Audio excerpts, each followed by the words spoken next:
बिस्मिल्लाहिर्रहमानिर्रहीम। जी स्टूडेंट्स, आज का हमारे पास टॉपिक है एब्जॉर्प्शन ऑफ फूड।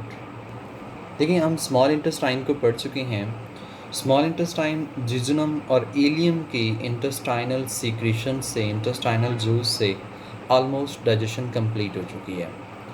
अब जब डाइजेशन कंप्लीट हो चुकी है तो उसके बाद फिर हम एब्जॉर्प्शंस करवाते हैं, और जितनी भी एब्जॉर्प्शन है वो सारी की सारी ऑलमोस्ट इलियम के अंदर होती है। यानी कि इलियम जो है ये मेन एब्जॉर्प्टिव साइट है हमारे पास, क्योंकि इसका सरफेस एरिया जो होता है वो इंक्रीज़ किया होता है। There is a large surface area present in ilium.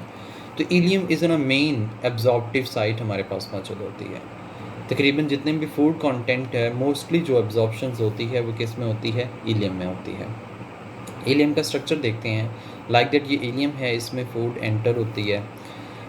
Food enter हो रही है तो ये इसमें छोटे छोटे से ना रिड्स बने हुए हैं। इन रिड्स को, किनारों को हम क्रिप्ट्स के नाम से मेंशन करते हैं, ये जो डिप्रेशन हैं। एज वेल इसमें ये मस्कुलर फोल्ड्स बने हुए हैं। ये जो मस्कुलर इनफोल्ड्स बने हुए हैं इनको हम विलाई कहते हैं। ये अंदर खाली जगह है जिसको हमने ल्यूमेन का नाम दिया। ये हमारे पास इलियम का पोर्शन है, हमने इलियम को देखा। ये जो विलाई बने हुए हैं ना, इनका पर्पज़ ये है कि हम इनका सरफेस एरिया जो है उसको क्या कर सकें? इंक्रीज़ कर सकें। अब अगर हम इसी का एक विलाई जो हमने कहा जो इसके अंदर इनफोल्डिंग्स है उसको ऑब्ज़र्व करके देखते हैं। अब इस इनफोल्डिंग्स में बेटा जी हमारे पास क्या है? ब्लड कैपिलरीज़ मौजूद हैं। ये ब्लड कैपिलरीज़ किससे बनी होती हैं? आप जानते हैं, ये स्मॉलेस्ट ब्लड वेसल्स होती हैं सर्कुलेटरी सिस्टम के अंदर। इसके अंदर ब्लड होता है। अब ये आर्टरीज से ब्लड इसमें एंटर हो रहे हैं और वेन्स के थ्रू ब्लड इसमें क्या होगा? निकलेगा। अब आर्टरीज जो इसमें एंटर हो रही हैं ब्लड कैपिलरीज में कन्वर्ट कर रही हैं और ये एक नेटवर्क सा ब्लड कैपिलरीज का बन जाता है। इसके इनसाइड देखें तो ये जो एक डक्ट है that is duct as an of lymphatic duct. ये लिम्फेटिक डक्ट को हम लैक्टियल डक्ट कहते हैं। That's main role in lymphatic. ये लिम्फेटिक सिस्टम की डक्ट होती है जिसको हमने लैक्टियल डक्ट का नाम दिया हुआ है। ये भी इसके अंदर मौजूद होती है। ये एक्सटर्नल एपिथेलियल सेल्स इसमें अरेंज्ड हुए हैं, एपिथेलियल सेल्स। ये एपिथेलियल सेल्स को हम एक सेल को देखें तो ये कॉलमनर सिलिएटेड एपिथेलियल सेल्स होते हैं। ये इस तरह से इसमें और इन्वेजिनेशंस जो होती हैं, इन इन्वेजिनेशंस को हम माइक्रोविलाई के नाम से मेंशन करते हैं।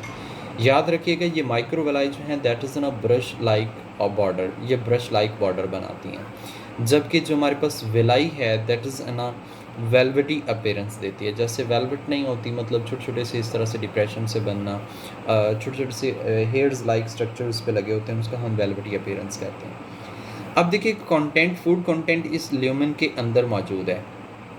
अब इस फूड कंटेंट एब्जॉर्ब्ड है, इस डाइजेस्टेड है। डाइजेस्टेड को हमने ब्लड के अंदर एब्जॉर्ब करवाना है। अब इसमें जो सिंपल सब्सटेंसेस हैं लाइक दैट बिल्कुल सिंपल हैं, वो इसमें ब्लड कैपिलरी में आ जाएंगे, और फैट्स जो होती हैं वो लैक्टियल डक्ट में आते हैं और इससे ये आगे ब्लड स्ट्रीम तक पहुंचाए जाते हैं। इस प्रोसेस को देखते हैं कि कैसे है। लेट्स सपोज कि हमारे पास ये प्रोसेस है सिंपल सब्सटेंसेस का, कि सिंपल से सब्सटेंसेस हैं हमारे पास। ये सिंपल सब्सटेंसेस, ग्लूकोज इसमें शामिल है, वाटर शामिल है, अमाइनो एसिड है, और कुछ ऐसे स्मॉल फैटी एसिड्स और ग्लिसरॉल्स हैं जिनकी लेंथ स्मॉल होती है। ये एक्टिव ट्रांसपोर्ट या डिफ्यूजन के ज़रिए ब्लड कैपिलरी के अंदर आ जाते हैं। ब्लड कैपिलरी ऑफ विलाई, जो विलाई के अंदर ब्लड कैपिलरी यानी कि सिंगुलर हो तो वेलस कहते हैं, उसके अंदर मौजूद होती है। ये जो फिंगर लाइक प्रोजेक्शंस है वेलस, इसके अंदर अब पहले डिफ्यूजन होती है, बाद में एक्टिव ट्रांसपोर्ट भी इसमें पॉसिबल हो सकती है। कुछ सब्सटेंस डिफ्यूजन, कुछ एक्टिव, और या सेम सब्सटेंस पहले डिफ्यूजन बाद में एक्टिव ट्रांसपोर्ट परफॉर्म करता है। अब इससे ब्लड कैपिलरीज में डायरेक्टली आ गई, ये तो बात यहाँ पे ख़त्म हो गई। लेकिन हम बात करते हैं किसकी? इसमें मौजूद फैटी एसिड्स जिनकी लेंथ ज़्यादा है और ग्लिसरॉल्स की। अब ये फैटी एसिड्स और ग्लिसरॉल्स एपिथेलियल सेल्स में एंटर होते हैं, वहाँ पर ये रिकम्बाइन करते हैं और दोबारा फ़ैट बना देते हैं। अब ये फ़ैट प्रोटीन के साथ मिलती और ये लिपोप्रोटीन ड्रॉपलेट्स बनाते हैं। ये लिपोप्रोटीन ड्रॉपलेट्स को हम काइलोमाइक्रॉन भी कहते हैं। काइलोमाइक्रॉन ये बेसिकली लिपोप्रोटीन ड्रॉपलेट्स होते हैं। ये ड्रॉपलेट्स लैक्टियल डक्ट में एंटर हो जाते हैं। लैक्टियल डक्ट से ये किस में चले जाते हैं? थोरेसिक लिम्फेटिक डक्ट, जो इसकी मेन डक्ट होती है, उसमें आ जाते हैं। या मेन ड्रग से that's enter into the blood stream, ये ब्लड स्ट्रीम में एंटर हो जाते हैं। जैसे ब्लड स्ट्रीम में आते हैं, ब्लड स्ट्रीम में ब्लड प्लाज्मा में एंजाइम्स मौजूद हैं। ये एंजाइम्स इन लिपोप्रोटीन्स को ब्रेक डाउन करते हैं या फिर तो इसको स्टोर कर लेते हैं muscles of the under skin, या फिर इनको रेस्पिरेशन के अंदर क्या कर लिया जाता है, यूटिलाइज कर लिया जाता है। स्टोरेज होता है तो आप जानते हैं कि किस तरह से इनका स्टोरेज किया जाता है, in the form of fats, adipose tissues जो होते हैं उसके अंदर स्टोर होता है। तो एज वेल इसको रेस्पिरेशन के अंदर हम यूटिलाइज भी कर सकते हैं। नेक्स्ट हमारे पास है इलियोकोलिक स्फिंक्टर। देखिए ये स्फिंक्टर जो होता है that is present between small intestine का लास्ट पोर्शन जो है इलियम और लार्ज इंटेस्टाइन का जो फर्स्ट पोर्शन है कॉलन, उसके दरमियान में मौजूद होती है। सम टाइम ये कॉलन से पहले एक पोर्शन आता है जिसे हम सीकम के नाम से मेंशन करते हैं। तो इस स्फिंक्टर को हम इलियोसिकल स्फिंक्टर के नाम से भी मेंशन करते हैं, जो इलियम और सीकम के दरमियान में।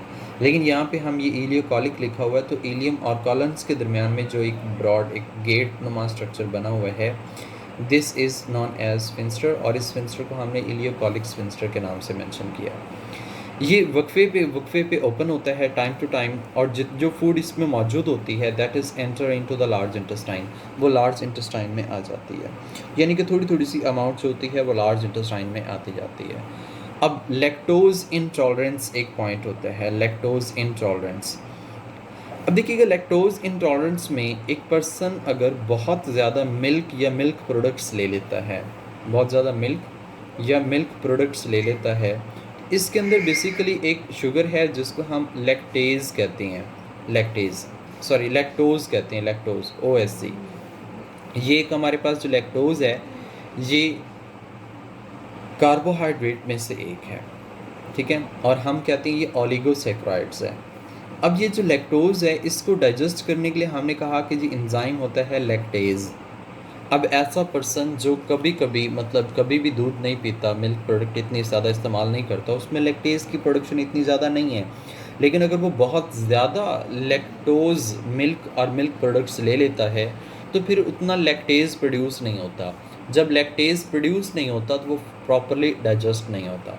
जब वो प्रॉपरली डाइजेस्ट नहीं होता तो उसकी वजह से फिर डायरिया, इंटेस्टाइनल गैस या फिर अदर प्रॉब्लम्स जो हैं वो क्रिएट हो सकती हैं। If you have any question related to this one, then you can ask me.